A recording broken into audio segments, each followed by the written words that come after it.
নমস্কার, আশা করি কম বেশি প্রত্যেকেই জানো রাজ্য সরকারের তরফ থেকে ডব্লিউবিপিএসসির মাধ্যমে ক্লার্কশিপ নিয়োগ করা হচ্ছে। যারা তোমরা প্রিপারেশন স্টার্ট করে দিয়েছো অবশ্যই ভিডিওটি দেখবে, কেননা বিগত নিয়োগের কাট অফ কত ছিল সেটাও আমি তোমাদের জানাবো। পাশাপাশি যারা জানো না তাদের উদ্দেশ্যে জানিয়ে দিচ্ছি যে রাজ্য সরকারের ডব্লিউবিপিএসসির মাধ্যমে ক্লার্কশিপ নিয়োগ করা হচ্ছে, যেখানে 8,000+ শূন্যপদে নিয়োগ করা হচ্ছে শুধুমাত্র মাধ্যমিক পাশে। এই নিয়োগের বিজ্ঞপ্তি অলরেডি অফিসিয়ালিভাবে ঘোষণা করা হয়েছে এবং কর্মসংস্থান পেপারে বিভিন্ন আর্টিকেল আমি অলরেডি তোমাদের জানিয়েছি। তো ভিডিওটা সম্পূর্ণ দেখো, এই নিয়োগের প্রত্যেকটা তথ্য তোমরা জানতে পারবে। এবং আরও একটি কথা জানিয়ে দিচ্ছি, ডব্লিউবিপিএসসির মাধ্যমে শুধুমাত্র ক্লার্কশিপ নয়, এছাড়া আরও বিভিন্ন পদে যেমন দমকল থেকে শুরু করে ডেটা এন্ট্রি অপারেটর এই সমস্ত পদে নিয়োগ করা হচ্ছে। তবে এই আজকের ভিডিওতে ক্লার্কশিপ নিয়ে আলোচনা করব। তো ভিডিওটি সম্পূর্ণ দেখো। মাধ্যমিক পাশে একটি সেরা চাকরি বলতে পারো, যেখানে অফিসিয়াল জব, যেখানে কোনো মাঠের কোনো ব্যাপার নেই, শুধুমাত্র পরীক্ষা দিয়ে সরাসরি নিয়োগ। তো ভিডিওটি সম্পূর্ণ দেখো, প্রত্যেকটা বিষয় স্টেপ বাই স্টেপ জানাবো। প্রত্যেকটা বিষয় যেমন শিক্ষাগত যোগ্যতা, কোন পরীক্ষা দিতে হবে এবং কাট অফ কত ছিল বিগত নিয়োগের, পরীক্ষার সিলেবাস, কবে অ্যাপ্লাই করতে পারবে, প্রত্যেকটা বিষয় তোমরা জানতে পারবে। যেখানে বেতন শুরুতেই লেভেল 6-এর 22,700 থেকে 58,500, শুরুতেই তোমরা 22,700 বেসিক পে, যেটা 58,500 পর্যন্ত তোমরা বেতন পেতে পারো। তবে প্রথম মাস থেকে তোমরা অ্যাপ্রক্স 30-এর কাছাকাছি বেতন তোমরা প্রথম মাস থেকেই পেয়ে যাবে। এবং এখানে অনলাইনের মাধ্যমে অ্যাপ্লাই করতে হবে ডব্লিউবিপিএসসির অফিসিয়াল ওয়েবসাইটে গিয়ে। আবেদন করার জন্য 110 টাকা অ্যাপ্লিকেশন ফি দিতে হচ্ছে যারা জেনারেল এবং ওবিসি মেল প্রার্থী, বাকি এসসি এসটি এবং ফিমেলদের কোনো অ্যাপ্লিকেশন চার্জেস দিতে হচ্ছে না। তো এই মুহূর্তে আমরা দেখে নিচ্ছি যে নোটিশটি প্রকাশিত হয়েছে, সেই নোটিশটি দেখে নেব। তারপরে এই নিয়োগের প্রত্যেকটা তথ্য স্টেপ বাই স্টেপ দেখে নেব। কোন কোন পরীক্ষা দিতে হবে, সিলেবাস কী আছে এবং কী কী যোগ্যতার কথা উল্লেখ করা আছে, বয়স কত থাকতে হবে, পাশাপাশি পরীক্ষার সেন্টার কোথায় থাকবে রাজ্যে, এবং বিগত যে নিয়োগগুলো হয়েছে সেই নিয়োগের কাট অফ কত ছিল এবং ফাইনাল মেরিট কত নাম্বার ছিল, প্রত্যেকটা বিষয়ে দেখে নেব। এই মুহূর্তে দেখতে পাচ্ছ public service commission West Bengal থেকে এই নিয়োগের বিজ্ঞপ্তি প্রকাশিত হয়েছে। এটা শর্ট নোটিশ। এই নিয়োগের বিজ্ঞপ্তি ডব্লিউবিপিএসসির অফিসিয়াল ওয়েবসাইটে গেলেই তোমরা পেয়ে যাবে, সেটার লিঙ্ক তোমরা ভিডিও নিচে পেয়ে যাবে। এটা শর্ট নোটিশ প্রকাশিত হয়েছে 23শে ডিসেম্বর 2024-এ। 23শে ডিসেম্বর 2024-এ এই নিয়োগের বিজ্ঞপ্তি প্রকাশিত হয়েছে। তবে খুব তাড়াতাড়ি তোমরা ডিটেলস নোটিফিকেশন তোমরা দেখতে পারবে। তো ডেটটি তোমরা দেখতে পাচ্ছ 23শে ডিসেম্বর 2024 তারিখে এই নিয়োগের বিজ্ঞপ্তি প্রকাশিত হয়েছে। এই নোটিশে উল্লেখ করা আছে খুব তাড়াতাড়ি তোমরা details information regarding age limit, qualification, scale of pay, fees of online পরীক্ষা, সিলেবাস, প্রত্যেকটা বিষয় খুব তাড়াতাড়ি এদের অফিসিয়াল ওয়েবসাইটে প্রকাশিত হবে। তো বুঝতেই পারছো একটি গুরুত্বপূর্ণ নিয়োগ। তবে যে সমস্ত বিষয়গুলো তোমাদের জানা উচিত, প্রত্যেকটা বিষয় আমি স্টেপ বাই স্টেপ তোমাদের এই ভিডিওতে জানাতে চলছি। যারা সিম্পল মাধ্যমিক পাস করেছো তো ভিডিওটি সম্পূর্ণ দেখো, তোমাদের হাতে একটা সুবর্ণ সুযোগ এই মুহূর্তে রয়েছে। রাজ্যে পরীক্ষার সেন্টারগুলো একবার দেখে নাও। এই রাজ্যে যে পরীক্ষার সেন্টারগুলো পাচ্ছ, কলকাতা, বারুইপুর, ডায়মন্ড হারবার, ব্যারাকপুর, বারাসাত, হাওড়া, চুঁচুড়া, বর্ধমান, দুর্গাপুর, মেদিনীপুর, তমলুক, বাঁকুড়া, পুরুলিয়া, ঝাড়গ্রাম, সুরি, কৃষ্ণনগর, বহরমপুর, মালদা, বালুরঘাট, রায়গঞ্জ, জলপাইগুড়ি, আলিপুরদুয়ার, কোচবিহার, শিলিগুড়ি, কালিম্পং এবং দার্জিলিং, এই সমস্ত পরীক্ষা সেন্টারে পরীক্ষা দিতে পারবে। নিজের জেলাতেই তোমরা পরীক্ষা সেন্টার পাচ্ছ। রাজ্যে 36টি পরীক্ষা সেন্টারে পরীক্ষা হচ্ছে। বাংলা ভাষায় পরীক্ষা দিতে পারছ। পরীক্ষা সম্পর্কিত এবং এই নিয়োগের সম্পর্কিত প্রত্যেকটা তথ্য তোমরা এই ভিডিওতে পেতে চলছো। এখানে অ্যাপ্লাই করার জন্য শিক্ষাগত যোগ্যতা কী থাকতে হবে সেটা আমি তোমাদের জানিয়ে দিচ্ছি। এখানে অ্যাপ্লাই করার জন্য শিক্ষাগত যোগ্যতা মাধ্যমিক পাস, যে কোনো শাখার থেকে যে কোনো পার্সেন্টেজে মাধ্যমিক পাস করলেই মেল এবং ফিমেল প্রত্যেকে এই গুরুত্বপূর্ণ পদের জন্য এলিজিবল হবে এবং অ্যাপ্লাই করতে পারবে। পাশাপাশি তোমাদের কম্পিউটার নলেজ থাকতে হবে। কম্পিউটার নলেজ তোমাদের থাকতে হবে, কেননা তোমরা অ্যাজ এ ক্লার্কশিপ পদে নিয়োগ হতে চলছো, সেক্ষেত্রে তোমাদের কম্পিউটার জানতে হবে। পাশাপাশি ability read, right and speak in Bengali, অর্থাৎ বাংলা ভাষায় লিখতে, পড়তে এবং বলতে জানতে হবে। পড়তে, লিখতে, বলতে জানতে হবে বাংলা ভাষায়। এই কয়টি তোমাদের অবশ্যই থাকতে হবে, তবেই তোমরা এই গুরুত্বপূর্ণ পদের জন্য আবেদনের যোগ্য হবে। তো আশা করি কম বেশি প্রত্যেকেরই জানা আছে।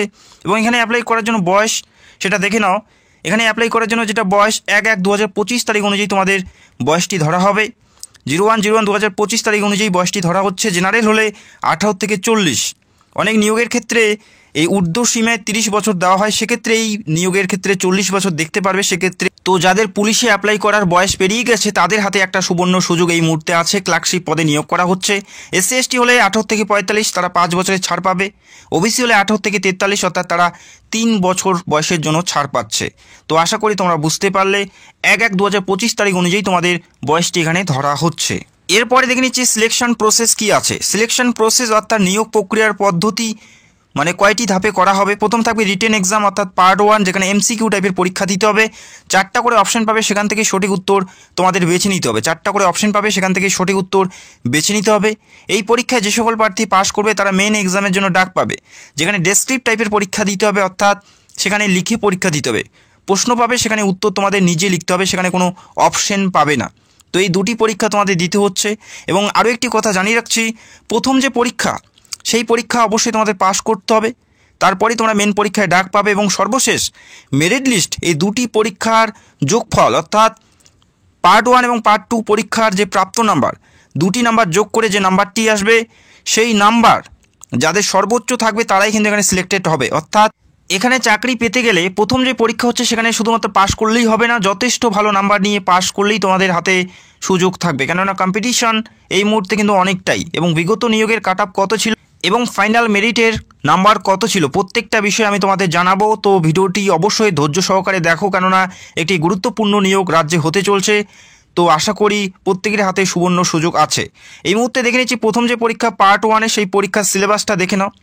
পার্ট 1 যে প্রথমে যে পরীক্ষা দিতে হচ্ছে সেই পরীক্ষার সিলেবাস দেখে নাও, যেখানে ইংলিশ থাকবে 30টি প্রশ্ন 30 নম্বরের, ইংলিশ থাকবে 30টি প্রশ্ন 30 নম্বরের, জেনারেল স্টাডিজ থেকে 40টি প্রশ্ন 40 নম্বর, এরিথমেটিক থেকে 30টি প্রশ্ন 30 নম্বর, যেখানে 100 নম্বরের একটি পরীক্ষা হবে, 100টি প্রশ্ন থাকবে এবং পরীক্ষার জন্য সময় পাবে 1.5 ঘন্টা। এবং পরীক্ষা অবশ্যই তোমাদের মাধ্যমিক লেভেলের প্রশ্নপত্র থাকবে। এই পরীক্ষা দিতে হবে। এই পরীক্ষা যে সকল প্রার্থী পাস করবে তারা মেন পরীক্ষার জন্য ডাক পাবে, এবং এই পরীক্ষার নাম্বার এবং মেন পরীক্ষার নাম্বারের উপর ভিত্তি করে একটি মেরিট হবে, সেটার উপর ভিত্তি করে এখানে নিয়োগ করা হচ্ছে। এই পরীক্ষা যে সকল প্রার্থী পাস করবে তারা সোজা মেন পরীক্ষার জন্য ডাক পাবে। এবং মেন পরীক্ষা যে বিষয়বস্তুর উপর হবে, যেখানে বেঙ্গলি, হিন্দি, উর্দু, নেপালি এবং সাঁওতালি এই কয়টি ভাষার মধ্যে হবে, যার যেটা মাতৃভাষা সেটা উপর বেছে নিয়ে এখানে পরীক্ষা দিতে হবে, যেখানে 50টি প্রশ্ন থাকবে, 50 নাম্বার থাকছে। তারপরে ইংলিশ থাকবে 50 নম্বরের, টোটাল 100-র মধ্যে পরীক্ষা দিতে হবে। 60 মিনিট তোমরা পরীক্ষার জন্য সময় পাবে, অর্থাৎ পার্ট 2-তে। তো এই পরীক্ষা দিতে হচ্ছে 100-র মধ্যে। যারা তোমরা পরীক্ষার সিলেবাস জানতে চাও সেটা অবশ্যই কমেন্ট করে জানাবে। খুব তাড়াতাড়ি পার্ট 1 এবং পার্ট 2-র পরীক্ষার পুরো সিলেবাস নিয়ে ভিডিও করার চেষ্টা করব, যাতে তোমরা ভালো প্রিপারেশন নিতে পারো এবং একটা ধারণা করতে পারো যে কী ধরনের প্রশ্নপত্র বা কী ধরনের প্রশ্ন আসতে পারে। অবশ্যই তোমরা কমেন্ট করে জানাবে। আর অবশ্যই তোমাদের পরীক্ষা মাধ্যমিক স্ট্যান্ডার্ডের থাকবে। বিগত যে নিয়োগ হয়েছে সেই নিয়োগের কাট অফ এই মুহূর্তে আমি তোমাদের দেখিয়ে দিচ্ছি, যেখানে পার্ট 1 এবং ফাইনাল কাট অফ প্রত্যেকটাই দেখাবো।